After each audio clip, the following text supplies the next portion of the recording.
right. We really have come up in the world. We have. We've moved along a lot. This feels like the early days when we were doing live recordings for the first Vision Night, and we were using my computer screen, and then we moved on to like a little with a TV in the background. Those were nightmare times. Those were nightmare times. Let's don't go back there. Let's not. There will never be as good of bloopers as there were then. There's a lot of stuff on Rick's computer somewhere. Yeah. It's scary. All right, I think we're live on all 3 platforms. It's probably worth double checking. I know we're live on Instagram. Let's see if we're live on Facebook. Mm-hmm. This show is written and produced by Squire Matt Waldrop. We're going to give me a producer tag. Sir Matt Waldrop. Sir Matt Waldrop. Sir Matt Waldrop. You and Patrick Stewart. Oh, and boy. Sean Connery. All right, we're live on Facebook. I'm assuming we're live on YouTube too. So we can go ahead and get started. Welcome to the City on a Hill Weekly Roundup podcast. I'm Pastor Stephen. I'm Pastor Matt. Good to be back with all of you. Matt held down the fort last week. Matt, how was it going solo on the podcast? It kind of sucked. Did you really? It was not fun. Yeah, you did great. I suppose so. We always do these shows in one take, but I didn't do that. I restarted that recording like 6 times. Oh, come on. That's not even fair. It was bad. Yeah. Look, part of the charm of this is that we do it live, no editing. It's in the raw. Like there's nothing, produced about it really. So no, but there were some really, maybe I have recordings of them, some word salads that were pretty rough. Yeah. What was the word you had the hardest time saying? I think I couldn't get past podcast for like the first 3 takes. That's a choice. Yeah. That's bad. One that, you're having a bad day if you can't say the word podcast. I was. Yeah, I completely understand it. Well, good to be back. Matt, how was your weekend? How was all of last week? Because I didn't see you last week. Last week was good. I preached, which was good. I actually feel pretty darn good about the sermon. I talk about this every time I preach, but you've got like muscle memory, right? True. For preaching. You do it week in and week out. I almost have to like relearn to prep. And I'm always really anxious about it until I get started in earnest. And once I actually get started writing, I actually really enjoy the process. And I think the last several sermons I've preached, I feel more and more good. That is my kids. That's my kids' sleep podcast. Wow. For no reason. Oh, speaking of, there's no bloopers. So continue. What were you doing? You were preaching. You were doing something else. I was preaching, and Elmo came on. That's right. That often happens when I preach. Is Elmo pops up. Elmo pops up. Yeah. No, but it was good. I felt pretty good about the sermon. Good. That's great, man. Well, yeah, it's, you did a great job. And I mean, look, gas Matt up in the comments, like let him know if the word touched you, if he did a good job. No, I know that you did. And you're right. There is a muscle memory to it. You just get used to it, the process, as you do it week by week, your prep time becomes shorter just because you're in the rhythm of it. And so it'd be the same if I were trying to lead worship, which I will not be doing anytime soon. No one needs to hear that. We could do it. Could we? We could do it. It would be all early 2000s Chris Tomlin. Like a lot of like, it would holy be is the Lord, God Almighty, indescribable. I just like that one because you can play it in 6/8 and it makes you sound a whole lot better than you actually are. God of Wonders, go to some Caven's Call. I mean, like we'd be, buddy, youth group throwback to the early 90s. So no, my last week was great. Cam and Amy and I were at the Shades Mountain missions conference. Shades Mountain is one of our mission partners, and we're so thankful for them. And they will bring us in every year to share with their people, and then they encourage us and feed us way too much food. I'd collard greens like 3 times, and breakfast has like gravy and grits and a biscuit and sausage and bacon and eggs. And then they ask if you want more, and then you eat like an hour later, which is both great and terrible.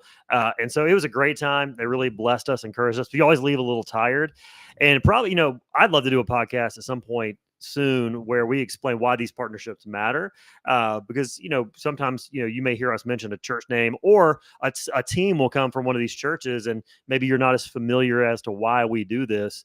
So we may do this in the future, probably maybe even bring on one of the mission pastors from one of these churches to help you understand like why they're so important to us, because we really could not do what we're doing in Boston without them. That's a great idea. Yeah. So let's definitely do that. So I know you ate a lot of good food at the event, but the question I have for you, because I'm from Birmingham as well, there are a lot of nostalgic restaurants missed.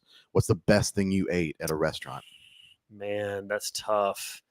Probably the last day, Cam and I got taken by our host, Mark. We went to a place called Ted's, and Ted's is a meat and three. And for those of you who are not, blessed enough to have been to a meat and three is a meat and three vegetable. So it's like you walk through a cafeteria line and you point at the meats you want, and then you point at the quote unquote vegetables that you want. And the word vegetable is very loose. Mac and cheese, grits, mashed potatoes, candied yams, all are considered a vegetable. There are greens, collard greens, which used to be a vegetable, and you just eat yourself like crazy. And so, it's a lot. So, it was so good. The other, probably the runner up, was the night before, which this tells you, what was going on here. There was the bright idea to actually go to Waffle House at about 10:30, because we were having the discussion that, the A team at Waffle House doesn't begin until 10 p.m. And so after 10 p.m., the A squad is there. And we walked in, and no lie, there was a woman in there who she was by herself. And there was a group of like 8 to 10 teenagers in there ordering food. And she said, "Hey, guys, it's going to be a minute." And we're like, "Hey, does that mean we need to come back?" And she said, "No, I'm just by myself. Give me like a minute." Within 5 minutes, she had like 10 plates laid out on the counter, cooked it all herself. While it was cooking, came and took our order, and we had food in 10 minutes. So that's definitely the runner-up, at least experientially. All right, this is how you know if you are originally from a state that has Waffle House aplenty. Steven, what's your standard hash brown order? Ooh, my standard hash brown order is scattered, covered, smothered, and chunked. And so scattered means they pull apart the hash browns. Covered is they put cheese on it. Smothered is onions, sauteed onions, and then the chunked is ham. Matt, what about you? Scattered, smothered, covered, and chunked. Hey, let's go. Yeah. High five. Yeah. There we go. So yeah, Waffle. This is this podcast has been brought to you by Waffle House. And we have been talking about this for years. We're making it happen this spring. We've been talking about doing a men's event where we just drive down on a Friday night, and just go eat Waffle House about midnight. The closest Waffle House is Scranton, Pennsylvania. And so 6-hour drive, absolutely worth it. Stay the night, drive the next morning. Matt, we have to make this happen. Just to be clear, you said we're going to do this on a Saturday. So you're going to I meant like a Friday. Sorry, I meant to say a Friday night. I was looking forward to watching you try to preach after driving through midnight and eating Waffle House. I'd be praying for mercy is what I'd be doing. So anyway, so good time last weekend. Glad to be back with the church this past weekend. Just a few announcements before we jump in. First of all is our brunch and study. Our women's brunch and study is this Saturday. This is always a great time. Matt, you want to just share a little bit about what happens at one of these? Well, I've never been, Steven. Well, I know you've never been, but like what happens? They do what? Yeah, so Amy always puts out a really great spread. I'm always jealous because I see the pictures afterwards of all the food that she makes. So she hosts in her home typically and lays out a really delicious brunch. And then I know they have a time of Bible study, so they spend time in the Word together.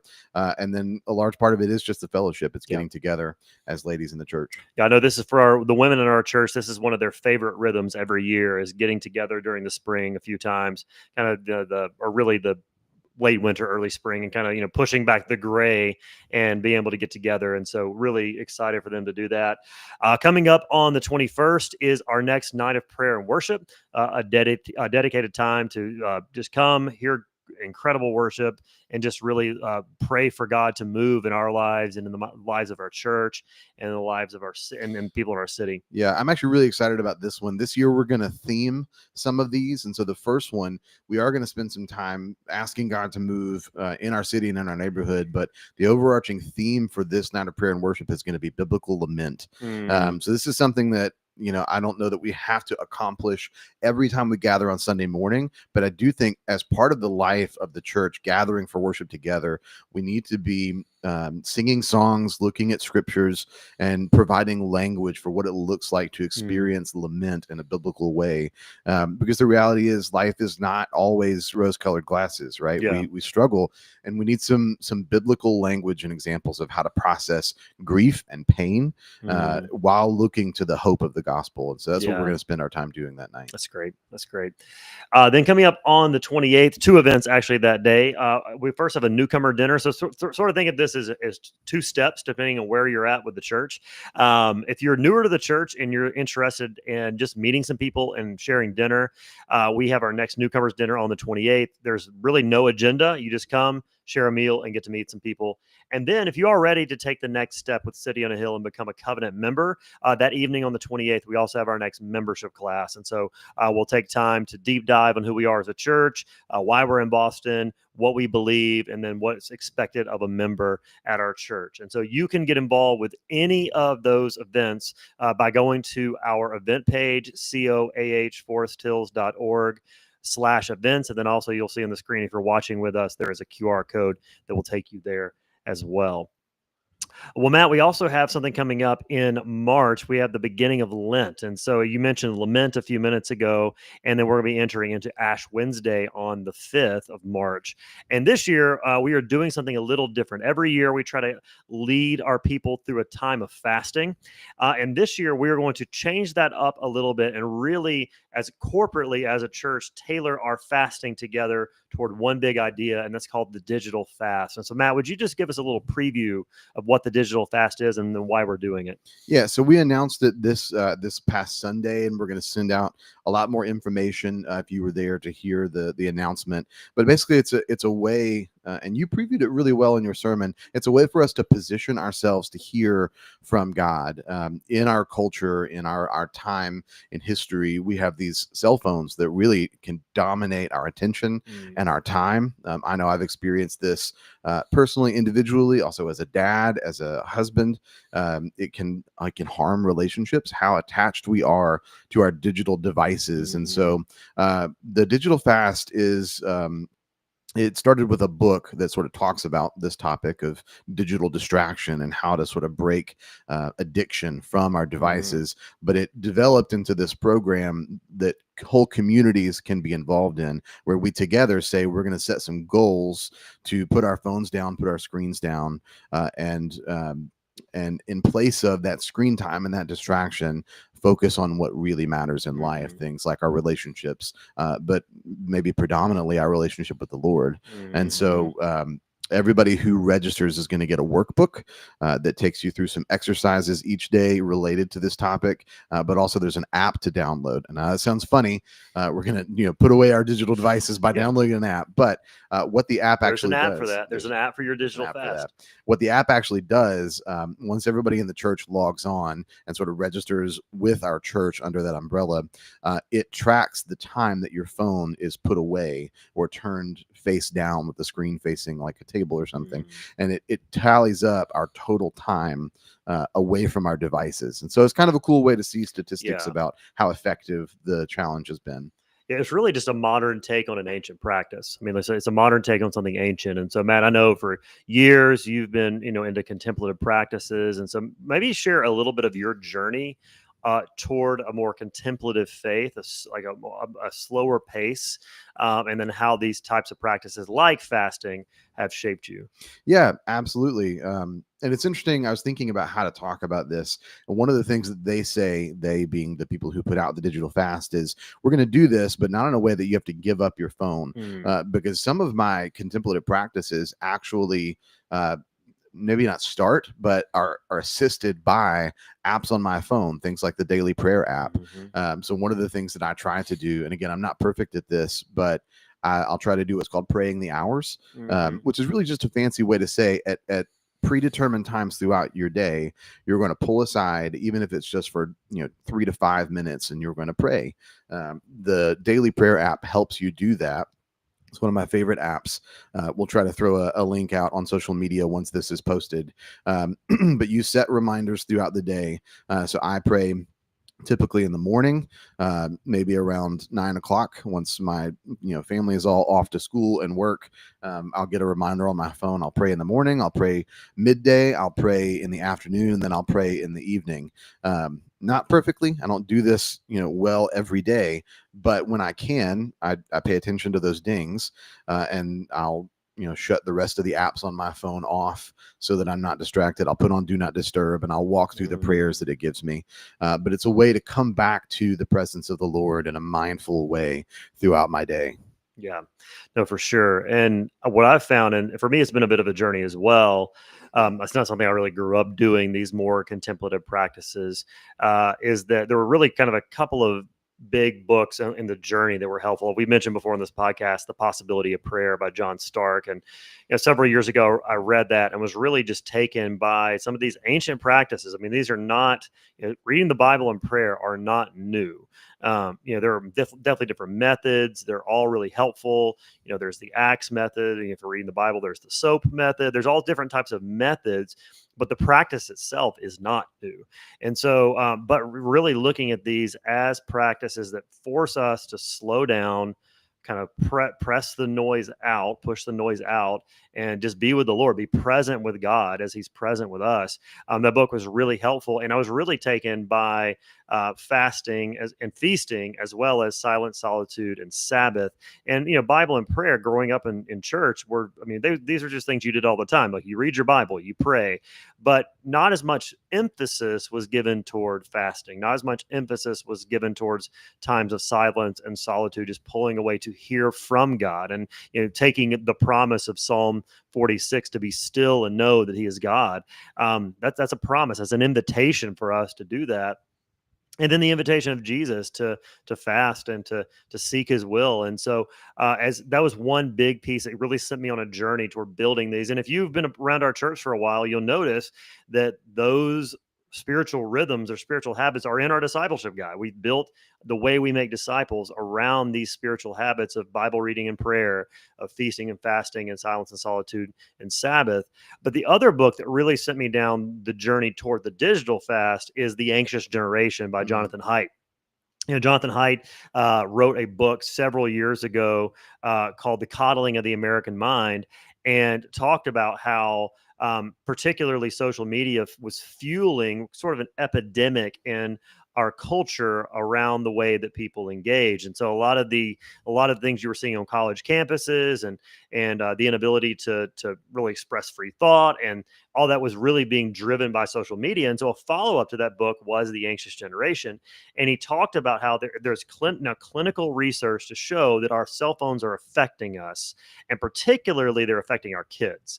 And so when we think about the way that our kids engage with social media, the way they engage with the cell phone, one of the things he mentions in the book is how our children are experiencing life out of order.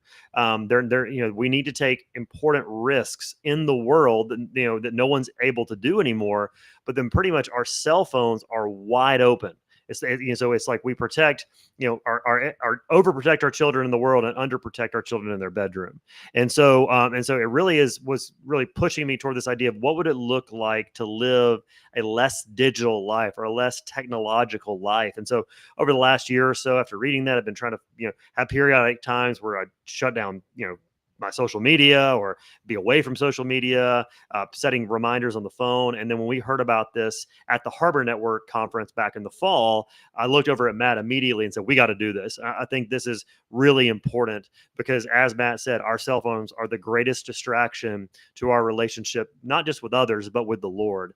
And so I'm really excited to see over the next month or so, starting in March, what it's going to do in our lives, like the time it frees up to be present with one another, how this is going to shape the community in our church, how we're going to hear from the Lord in this, like ways that we're, that the Lord's been trying to speak to us through His Word, but we've been so distracted. And then I'm also just really excited for the prayers that God is going to answer. I mean, this is going to open up so much more space for you and for us corporately as a church to pray and ask God to move in our lives. And so I don't want us to be so distracted that we miss the moment that we're in. And so I really want to encourage you, if you're a part of City on a Hill, to jump in on this, to prioritize the digital fast. Again, everything's free. We've purchased all this for you as a church. All you have to do is register for it. And so if you go to, is it on the event page, Matt? It is, yeah. So if you go to the event page, as Matt threw up earlier, coahforesthills.org/events, you can find the digital fast. And if you're a part of City on a Hill, register. We'll get you the book on a Sunday, and we'll send you all the information that you need. Yeah. There are even things now that you can start to do sort of to prepare. When I started thinking about this topic, some of the things that I read about and then I started to implement were, the dings, the red notifications on your phone. Those are some of the ways that the technology draws us in. And so I went through and I turned off notification settings for almost every app on my phone. I really asked myself, okay, what are the things that I need to be notified of that need to have the authority to interrupt my day? And those are the only things that I left on there. And there's maybe like 3 of them, right? Yeah. There's very few. That helped tremendously. Also, Apple came out with a few years ago these, I forget what they're called, but it's basically different versions of Do Not Disturb. And I'm pretty sure Android has the same thing, probably had it before Apple did. In a green, it's like a green bubble, though. It's not a blue bubble. So, anyway, but you can set these different versions of Do Not Disturb for different purposes. So I've got a specific setting for my workday that only allows certain notifications, but also certain text messages to come through. I've got a different one for family time, which is like 5 to 8 p.m., which shuts off pretty much everything. And so these are just ways to sort of set some boundaries. You can start doing these even right now as you prepare for the digital fast coming up on March 5th. Do my text messages come through? Sometimes. Okay. So look, just from a practical standpoint, there's studies that show that for every time you're interrupted while doing deep work by a text message or an email or whatever, it takes 23 minutes to get back into the same level of deep work. So imagine how much you're getting distracted just from a practical work standpoint. So we're excited for that. Hopefully you'll join us in the digital fast this year as we seek the Lord's presence in this. We're going to go ahead and close with our benediction from Philippians chapter 4, verse 7. Philippians chapter 4, verse 7. I should have prepared better and, marked it in my Bible. We'll get there. General Electric Power Company. For those of you who grew up in church, you're trying to find out where Philippians is: Galatians, Ephesians, Philippians, Colossians. General Electric Power Company. All right, I'm done. Philippians chapter 4, verse 7 says this: "And the peace of God, which surpasses all understanding, will guard your hearts and your minds in Christ